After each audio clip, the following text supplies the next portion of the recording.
Assalamualaikum warahmatullahi wabarakatuh. Anak-anakku sekalian, pada pertemuan pertama ini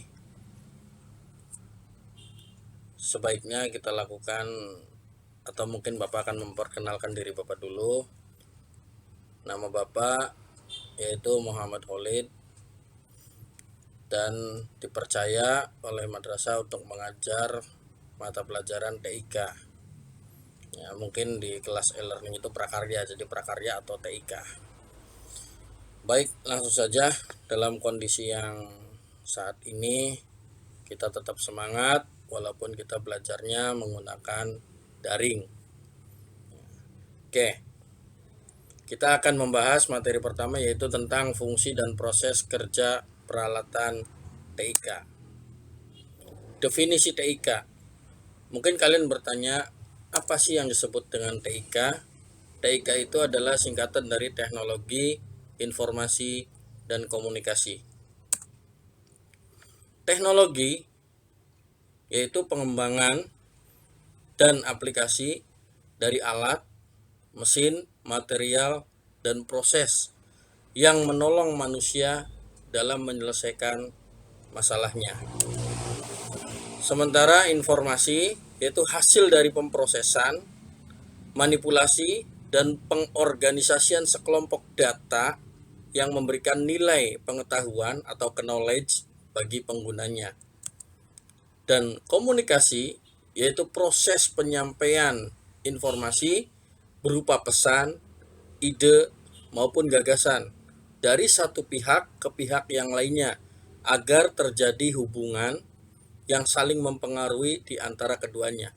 Artinya komunikasi itu penyampaian pesan kepada seseorang yang tadinya tidak tahu menjadi tahu. Ya.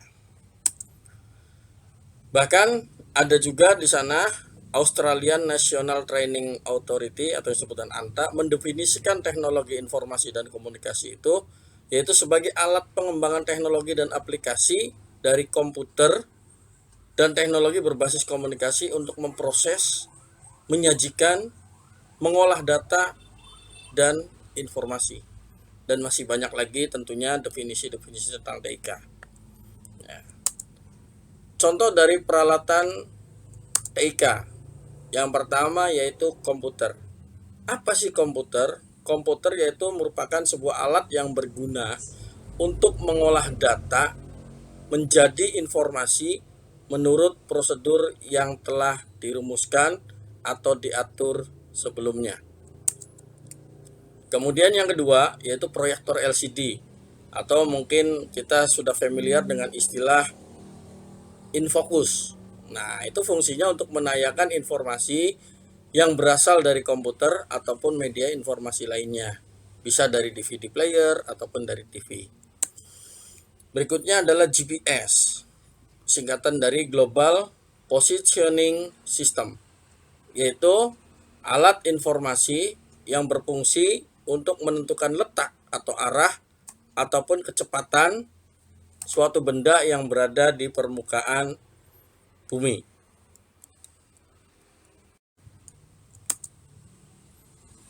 Ya, ini adalah gambar dari komputer, ya, personal komputer.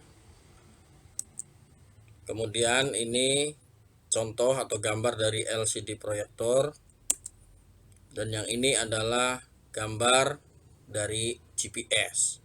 Ya, biasanya ada dipasang di mobil atau di motor, atau kita pun bisa juga memantau posisi HP. Ya, itu bisa di tracking atau dicari posisi keberadaan si pemilik itu ada di mana.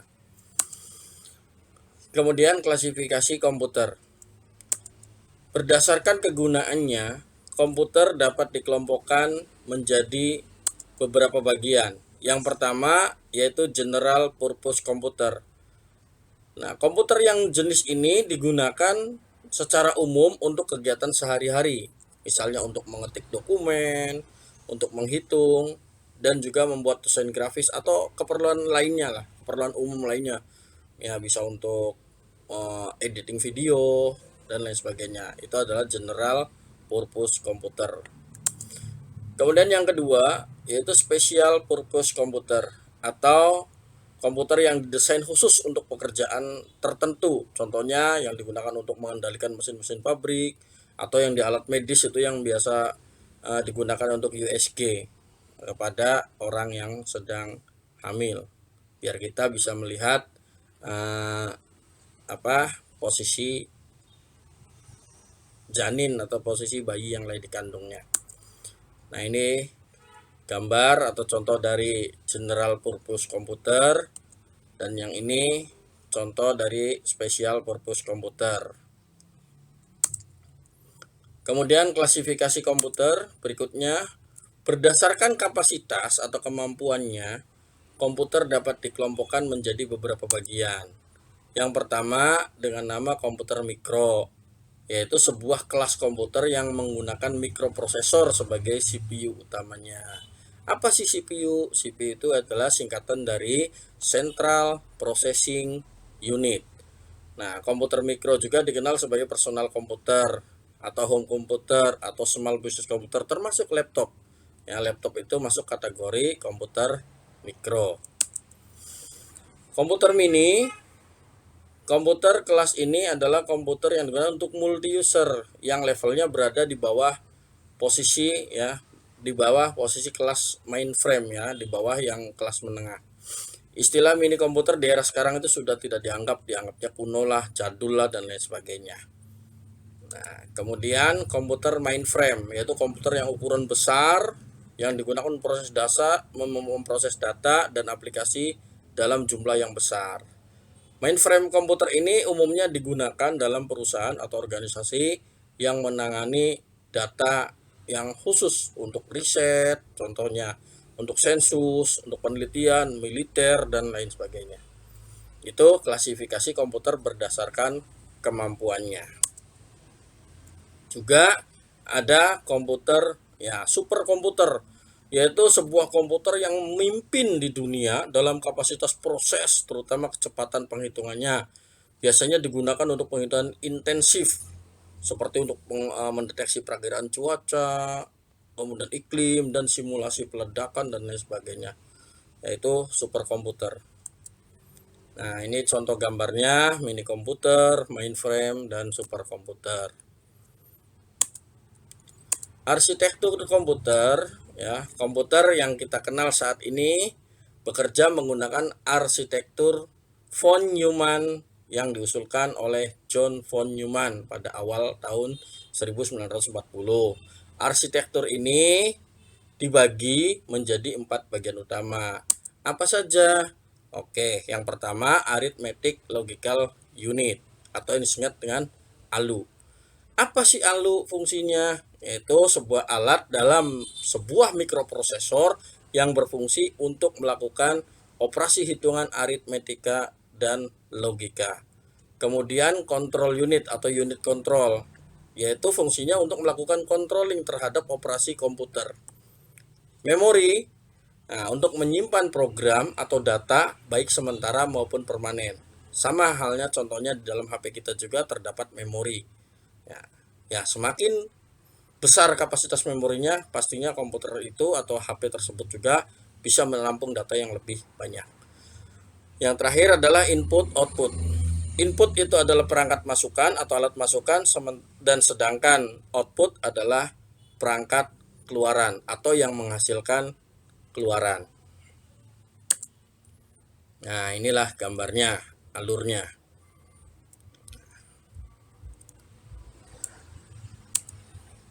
Komponen pokok pada sistem komputer. Sistem komputer memiliki 3 komponen pokok, yakni input, proses, dan output. Nah, apa itu input? Input yaitu suatu aktivitas memasukkan data ke dalam komputer, yang tentunya setelah kita input, maka data yang kita ketik itu akan diproses oleh perangkat atau oleh sistem yang namanya proses. Contoh, kita mengetik huruf A, itu langsung diproses, ya. Kemudian muncullah di layar itu output. Oke. Proses yaitu proses pengolahan data yang sudah diinput ke komputer. Ya, begitu halnya pun di HP kita sama. Kemudian ada bus. Bus di sini yaitu jalur penghubung antara alat komputer yang berfungsi sebagai media untuk melewatkan sinyal. Ya, sinyal di sini bisa menggunakan sinyal telepon, kemudian sinyal analog dan lain sebagainya. Kemudian program yaitu kumpulan instruksi yang akan dijadikan oleh prosesor. Jadi sebenarnya komputer itu karena mesin, komputer itu tidak mengenal huruf A, B, C, angka 1, 2, 3, 4, enggak. Komputer hanya mengenal 0 dan 1 yang sering dikenal dengan istilah biner. Ya, kode biner atau bahasa biner. Makanya harus ada program untuk menerjemahkan dari kode bahasa mesin ke bahasa manusia, yaitu bahasa digital. Kemudian storage. Storage ini yaitu media penyimpanan. Media penyimpanan pada komputer, ya, selain hard disk, ya, itu ada sebenarnya seperti di HP kita juga, ada yang namanya RAM, ada yang namanya ROM. Apa itu RAM dan apa itu ROM? RAM itu singkatan dari Random Access Memory, artinya memori yang bisa dibaca dan ditulis. Sementara ROM yaitu memori yang hanya bisa dibaca saja, sudah bawaan pabriknya, baik pada HP maupun komputer. ROM itu singkatan dari Read Only Memory. Yang terakhir adalah output, yaitu aktivitas menampilkan data hasil dari pemrosesan baik itu ke monitor maupun ke bentuk cetakan, yaitu bentuknya kertas, print out.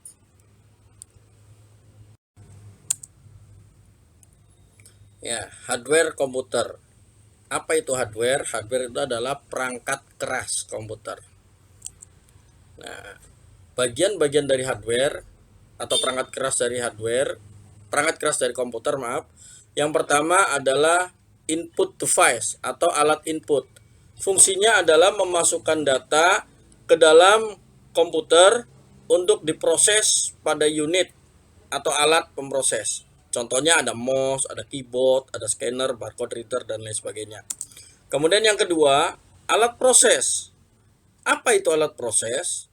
Fungsinya yaitu untuk melakukan sebuah pemrosesan terhadap data yang telah kita masukkan ke atau dari komputer melalui keyboard atau barcode atau scanner.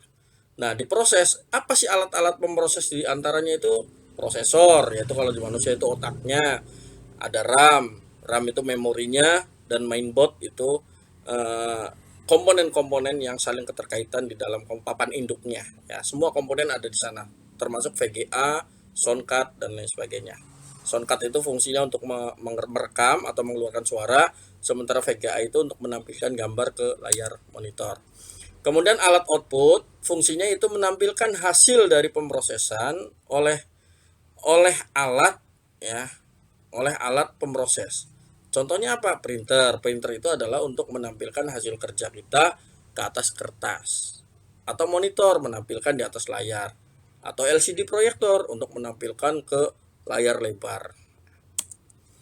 Storage atau media penyimpanan, ini contohnya ada hard disk, ada CD, ada DVD, memory card, flash disk. Mungkin kita sering mendengar di HP kita itu ada MMC atau ada SD card atau micro SD. Nah, itu bagian dari yang namanya storage untuk menyimpan data. Peripheral, alat-alat tambahan pendukung pada komputer. Ada kartu jaringan, UPS, switch, dan lain sebagainya. Apa itu kartu jaringan? Apa itu UPS? Ya, kartu jaringan itu untuk menghubungkan komputer satu dan komputer lain agar bisa terkoneksi, yaitu LAN. Ya. Kemudian UPS itu kayak adaptor kalau misalnya di HP itu. Jadi manakala lampu mati, itu komputer masih nyala. Switch itu untuk merubah dari komputer A ke komputer B, dan lain sebagainya. Oke, itulah yang bisa Bapak berikan. Mudah-mudahan ada manfaatnya. Tolong kalian simak baik-baik materi yang telah Bapak berikan. Amati, cermati, ya. Nah, setelah kalian mengamati video yang telah Bapak berikan, silakan nanti kalian klik pada penilaian pengetahuan KI 3 di menu itu. Di sana ada tugas yang harus kalian selesaikan. Bapak harap kalian bisa untuk mengerjakannya.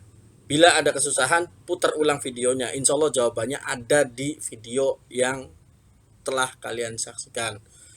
Baik, sebelum Bapak akhiri, mudah-mudahan pertemuan kita kali ini bermanfaat buat kita semua. Jaga kesehatan, tetap semangat, dan semoga apa yang kalian impikan dan apa yang kalian cita-citakan berhasil. Jadilah yang terbaik. Good luck. Bapak Heri, billahi taufik wal hidayah. Wassalamualaikum warahmatullahi wabarakatuh.